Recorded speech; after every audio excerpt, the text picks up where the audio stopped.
자, 이번에는 4-2 소형 사무실 도면에 블록 삽입하기라는 내용을 진행을 할 거예요. 지금까지 블록을 만들고 편집했다면 그 만든 걸 어떻게 활용을 하느냐, 어떻게 집어넣느냐에 대한 내용입니다. 인서트라는 준비 파일을 열어주시면 뭔가 작은 방에 레이아웃이 그려져 있을 거고요. 그 왼쪽에는 앞에서 실습을 했었던 블록을 만든 도면이 이렇게 들어가 있을 거예요. 여기에 있는 가구들을 오른쪽에 집어넣으면 될 텐데 지금은 간단하니까 만약에 문을 넣는다. 그럼 문 선택해서 컨트롤 C, 컨트롤 V로 한 다음에 대충 집어넣고 이동시키고 크기 조절하고 이런 식으로 작업을 할 수가 있겠죠. 하지만 실제로는 도면이 이렇게 복잡해요. 사실 이거보다 더 복잡한 도면도 많아요. 그래서 화면에서 원하는 블록을 찾기가 힘듭니다. 필요한 부분에 가져가서 이 친구를 써야겠다. 그러면 얘를 컨트롤 C로 하고 원래 작업하던 대로 다시 줌 아웃해서 줌 인해서 들어간 다음에 컨트롤 V로 해서 집어 넣어야 돼요. 이게 그렇게 쉽지만은 않은 작업이죠. 그래서 오토캐드 2014 버전부터 리본 메뉴에 추가된 기능이 리본 갤러리라는 게 추가가 됐어요. 그게 뭐냐면 요 삽입 버튼. 옛날에는 이게 삽입 버튼 누르면 바로 이 인서트라는 기능이 바로 시작이 됐었거든요. 그래서 요런 독립적인 창이 나와서 이름으로 원하는 블록을 찾고 그 다음 미리 보기로 이 블록이 맞구나 한 다음에 확인 버튼 눌러서 도면에 집어넣고는 했습니다. 자, 이게 얼마나 불편하냐면 블록이 많아요. 그럼 여기에서 골라야 되는 거예요. 이름만 보고. 근데 심지어 이렇게 자동으로 컨트롤 시프트 V로 만든 이름이 정해져 있지 않은 이런 블록도 굉장히 많아요. 이런 블록이 막 20개, 30개 있거든요. 그러면 그걸 한 번씩 다 눌러서 무슨 블록인지 모양을 다 확인을 해봐야 되는 거예요. 그게 쉽지만은 않죠. 그런데 2014 버전부터는 갤러리라는 게 생겨서 삽입 버튼을 클릭하면 도면에 사용되고 있는 블록들이 미리 보기로 한눈에 표시가 됩니다. 그러니까 클릭을 해서 집어넣기에 조금 더 편하겠죠. 이왕 블록을 집어넣는 거 바로 옆에 있으면 컨트롤 C, 컨트롤 V로 해도 되지만 그렇지 않을 경우에는 이 리본 갤러리 사용을 해서 나무 넣겠다. 나무 클릭하고 집어넣으면 여기 너무 작네요. 엄청나게 작네요. 이렇게 변기를 넣겠다. 자동차를 넣겠다. 이런 식으로 집어넣을 수가 있는 거죠. 여기서도 마찬가지로 문을 넣겠다 해서 집어넣어도 돼요. 자, 그래도 되는데 이제 차근차근 옛날 방법부터 설명을 하겠습니다. 삽입할 때는 인서트라는 기능이 사용이 돼요. 2013 버전까지는 인서트라는 버튼을 누르면 기능이 실행이 되니까 별도의 창이 나타났었습니다. 삽입은 명령어는 INSERT인데 앞에 한 글자 I만 입력을 하고 사용을 해도 돼요. 그러면 이 창이 이렇게 나오죠. 리스트에서 원하는 블록을 선택을 한 다음에 확인을 눌러줍니다. 근데 이때 설정하는 값들이 있는데 여기에서 설정을 해도 되고 여기서 설정을 해도 되지만 제가 생각해 볼 때는 이게 좀 불편하긴 하더라고요. 왜냐하면 축척을 화면상의 지정이라고 해놓으면 이걸 계속 물어봐요. X축 축척을 뭘로 할 거냐, Y축 축척을 뭘로 할 거냐, Z축 축척을 뭘로 할 거냐, 회전은 봐가면서 돌릴 거냐 이런 거를 해주는데 기본 설정은 다 111에 0도로 바로 들어가게 돼 있습니다. 이게 이렇게 돼 있어야 잽싸게 넣고 그 다음에 눈으로 봐가면서 수정을 하기가 편하더라고요. 저는 어쨌든 한번 다 해볼게요. 일단 기본 설정에 축척은 1대 1대 1로 회전은 0도로 고정을 해서 집어넣게 되면 삽입 기준점이 들어가고 원하는 지점에 클릭해서 문을 넣을 수가 있습니다. 그 다음 오른쪽에 이쪽에도 문을 넣어 주는데 이번에는 이걸 화면상의 지정으로 해서 넣어 볼게요. 그럼 차이점을 확실히 알 수 있겠죠. 자, 일단 가는 건 똑같습니다. 클릭하면 들어가는데 물어보는 게 X축 축척 비율을 입력을 해달래요. X축으로는 1.5배, 그러니까 이게 가로로 누워 있는 형태니까 옆으로 1.5배 키우자라는 뜻입니다. 그 다음엔 y축 위아래의 세로 비율을 물어봅니다. 이때는 두 배로 합시다. 2로 하고 입력을 하면 원래 생긴 블럭이 이런데 가로로 x축 방향으로는 1.5배 늘어났고 세로로 위아래로는 두 배로 늘어났어요. 그러니까 찌그러졌죠. 이렇게 x축척, y축척을 정해줄 수가 있어요. 넣어가면서.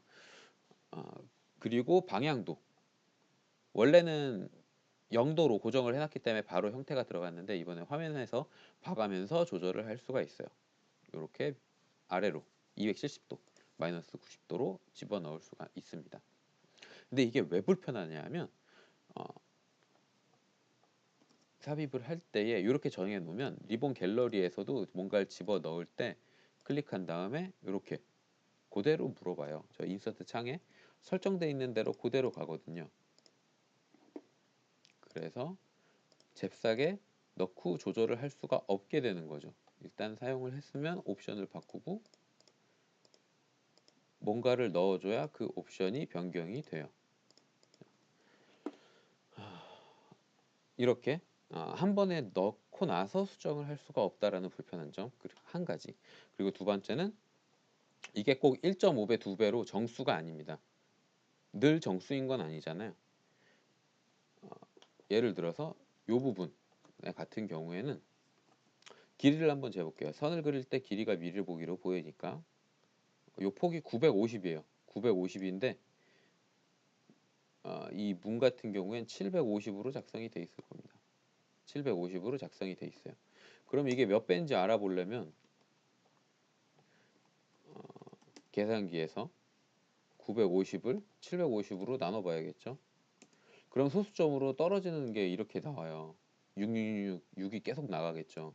그럼 그거를 배수 배율로 입력을 해주기가 어렵잖아요. 집어넣을 때부터 딱 맞게 하려면. 그래서 일단 집어넣고 다른 기능으로 축척을 조절하는 게 조금 더 편할 수가 있어요. 항상 그런 건 아니지만. 그리고 두 번째로 일단 블록을 집어넣어 놓고 특성 창에서도 배율을 조절을 할 수가 있어요. 그래서 삽입할 때에는 옵션은 건드리지 않고 그냥 사용을 하는 게 더 좋다고 설명을 하고 있는 겁니다. 자, 일단 블록을 집어 넣었으면 이 친구를 여기에 딱 맞게 넣어줘야죠. 배율은 아까 봤듯이 1.2666666배예요. 그거를 숫자로 입력을 해주기가 어려워요. 그래서 그럴 경우가 워낙 많기 때문에 오토캐드의 기능에도 그런 배율 없이도 할 수 있게 하는 기능이 들어가 있습니다. 일단 크기를 조절을 할 텐데 크기 조절하는 방법은 신축과 축척이라는 기능 이 정도가 있을 텐데요. 지금은 축척이란 걸 사용을 할 거예요. 이 축척이 뭐냐 하면 어떤 객체를 블록은 X축으로 1.5, Y축으로 2 이렇게 배율을 다르게 조절을 할 수가 있었는데 이 기능은 X축, Y축, Z축 모두 같은 비율로 조절을 하는 기능입니다. 두 배로 하겠다. 그러면 X, Y, Z축으로 모두 두 배로 커지는 거예요. 이 친구를 여기에 딱 맞게 조절을 하겠습니다. 축척의 명령어는 scale, SCALE고요. 단축 명령어는 앞에 두 글자 SC예요. 스케일로 이것도 마찬가지로 객체를 선택하고 입력을 해도 되고요. 명령어 먼저 쓰고 객체 선택을 해줘도 돼요. 마찬가지로 객체 선택, 축척 비율을 조절할 게 꼭 한 개가 아니라 여러 개일 수도 있으니까 객체 선택이 끝났다는 의미로 엔터를 한 번 더 눌러줘야 합니다. 자, 그 다음에 기준점을 정해줘요. 이 기준점은 가급적이면 이 문 안에 있는, 문 위에 있는 뭔가 객체에 찍어주는 게 좋아요. 왜냐하면 이 멀리 있는데 찍었다. 그럼 이 먼 점에서 요 점까지, 객체까지의 거리를 두 배를 해서 점이 찍히거든요. 두 배로 한다 만약에. 그럼 이 점에서 여기까지의 거리에 한 배, 두 배만큼 된 지점에 여기 있던 점이 움직이는 거예요. 각각의 점에 대해서 다 그런 식으로 배율이 돼서 움직입니다. 그렇기 때문에 만약에 여기에 해놓고 멀리 찍고 10배를 한다. 그러면 객체가 저 멀리 날아간 거예요. 이런 불편함을 막기 위해서 객체 위에 기준점을 찍어주시는 게 좋습니다. 지금은 요 점이 움직이지 않고 딱 붙어 있어야 되기 때문에 요 끝점을 입력을 할게요. 그 다음에 요걸 움직여 줘야 되는데 이 비율은 마우스 커서로 이 기준점에서부터 마우스 커서까지의 거리로 입력이 돼요. 미리 보기로 볼 때 얘는. 그래서 객체가 이렇게 엄청나게 크게 보일 때가 많을 거예요. 그 커서로 배율을 입력하는 것 때문에 이렇게 미리 보기로 보여진다고 생각을 해두시면 되고요. 정확한 배율은 타이핑해서 넣을 수가 있습니다. 근데 지금 1.2666666배니까 이걸 직접 입력을 해줄 수가 없잖아요. 그래서 참조라는 옵션이 있는 거예요. 그 옆에 있는 복사는 앞에서 회전할 때 썼던 원본을 지우냐 마느냐에 대한 옵션인 거고요. 기본 설정은 원본이 없어지고 새로 크게 생긴 것만 남는 겁니다. 자, 참조라는 옵션을 쓰면 어떻게 되느냐면 이제 객체의 길이를 찍어서 배율을 입력해 줄 수가 있게 돼요. 그러니까 객체 5스냅을 쓸 수가 있는 거죠. 여기서부터 여기까지의 거리를 여기서부터 여기까지로 맞추게 이렇게 객체 스냅을 사용을 해서 불특정한 소수점으로 돼서 딱 떨어지지 않는 숫자를 컴퓨터가 대신 계산할 수 있게 만드는 거죠. 이 축척을 사용을 할 때 참조라는 옵션 굉장히 많이 사용을 하고 엄청나게 편한 기능입니다. 자, 이거랑 마찬가지로 이쪽에도 넣으면 되겠죠. 문을 집어 넣고요. 방향이 안 맞으니까 회전 시키는데 지금 크기도 안 맞고 방향도 조금 안 맞네요. 일단 반전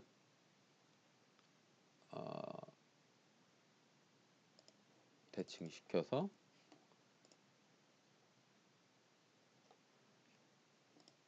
원본은 지워주고요. 이동 으로 딱 맞게 옮겨준 다음에 축척으로 참조를 사용을 해서 딱 맞게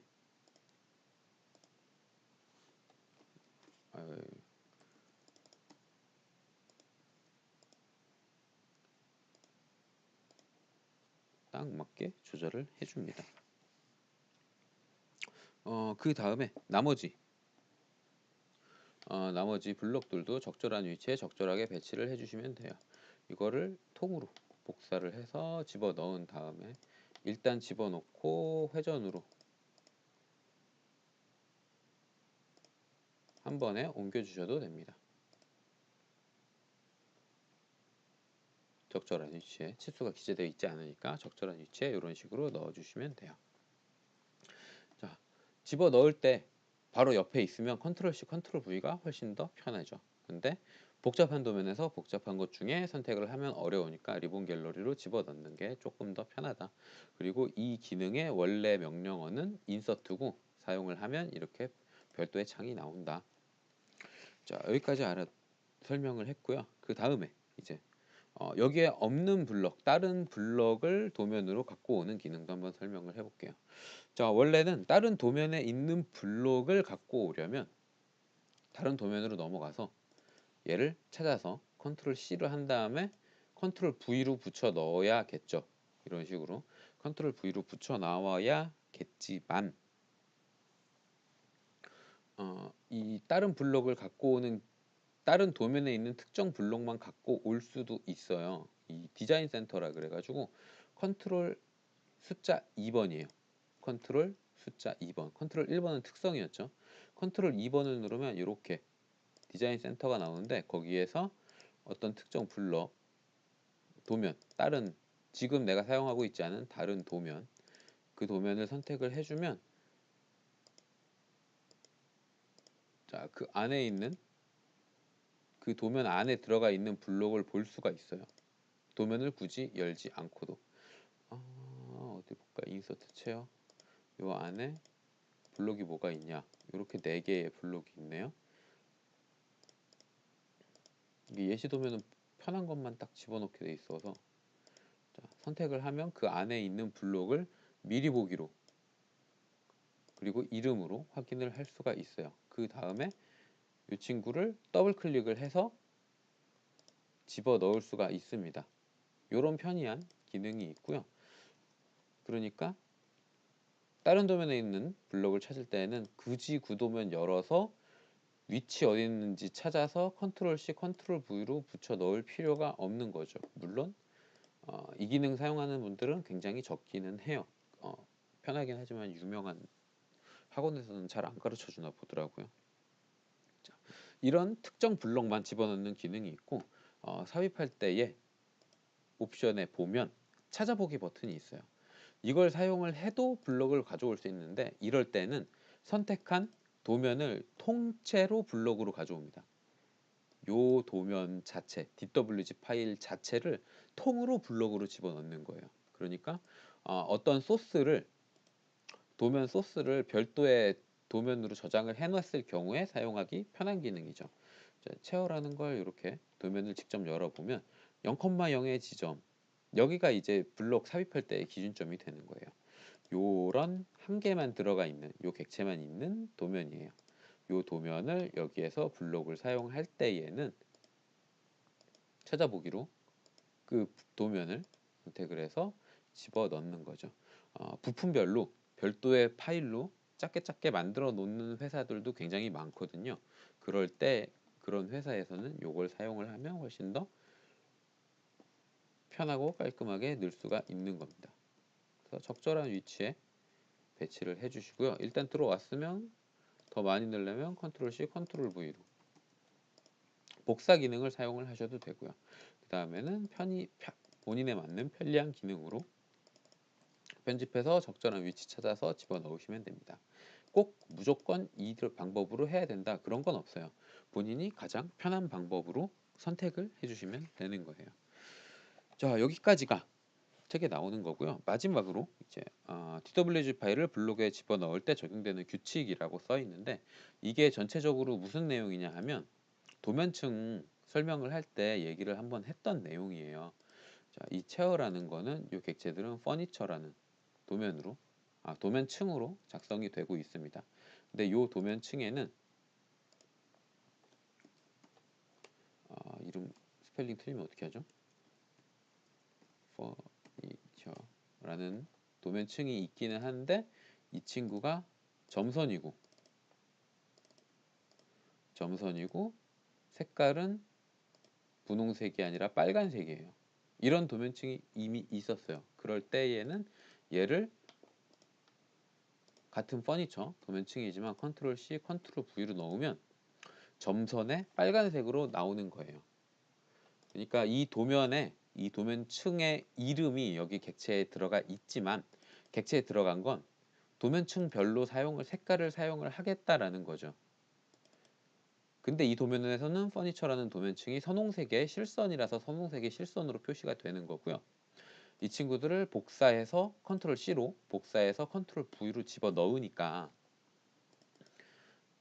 도면층별로 보이도록 바이 레이어로 세팅이 되어 있는데 그 레이어가 이미 있어서 선홍색이라는 정보까지는 가져오지 못한 거예요. 그래서 여기 도면에서 쓰고 있는 정보를 가져와서 점선으로 나온 겁니다. 여기에서도 블록을 사용할 때 얘도 마찬가지예요. 만약에 제가 이 친구를 여기 안에 뭔가 객체가 추가된 상태에서 블록으로 만들게요. 이름은 체어라는 블록으로 기준점은 여기로 해서 만들었습니다. 그러면 이 친구가 체어라는 블록이에요. 원 두 개까지 포함되어 있는 얘를 인서트 도면에 집어 넣을 때 얘는 인서트 도면에도 이미 체어라는 블록이 있죠. 체어라는 블록이 있어요. 그리고 얘의 이름도 체어예요. 그러니까 얘를 컨트롤 C로 복사를 해서 여기에 컨트롤 V로 불러오면 체어라는 블록이 삽입된다라는 게 기능이 실행이 되는 거예요. 여기 안에 들어있는 요 체어가 이 객체에 대한 정보가 아니라 체어라는 블록이 들어온다라는 정보가 들어가는 거예요. 그래서 원본 블록이 이미 정의가 되어 있으면 그 원본 블록이 제대로 들어가지가 않을 수도 있다라는 거예요. 이게 기준점이 다를 때 얘도 있고 기준점이 다르지 않고 기준점이 다를 때도 있고 색깔이 다르게 표시될 때도 있고 할 거예요. 컨트롤 C, 컨트롤 V로 블록을 집어넣는다 그래서 꼭 복사한 형태 그대로 들어가지 않을 수도 있다라는 내용까지 알고 계시면 될 것 같습니다. 그러니까 이럴 때에는 블록을 새로 만들어 줘야겠죠. 블록의 이름을 바꾸는 건 리네임이란 기능으로 이름을 다 바꿔줄 수가 있어요. 도면층 이름 바꾸는 거는 굳이 여기서 안 하고 도면층 관리자에서 하면 되겠죠. 근데 블록의 이름을 바꿀 때에는 체어 1로 이렇게 바꿔 놓고 컨트롤 C, 컨트롤 V로 집어 넣어줘야 됩니다. 정리를 해보자면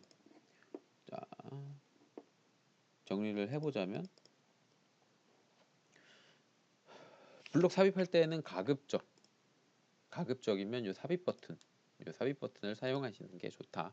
그리고 놓은 다음에 뭐 축적 조절하고 그런 거는 편리한 방법대로 손에 익는 방법대로 사용하시면 되고요. 꼭 컨트롤 C, 컨트롤 V로 같은 형태가 그대로 들어오지 않을 수도 있다. 여기까지 알고 계시면 블록을 집어넣는 거에 대해서는 대부분 필요한 기능을 다 알고 있다고 생각을 하시면 되겠습니다. 다음번에는 해치, 그러니까 재질이나 어떤 패턴을 집어넣는 해치라는 기능에 대해서 설명을 하겠습니다.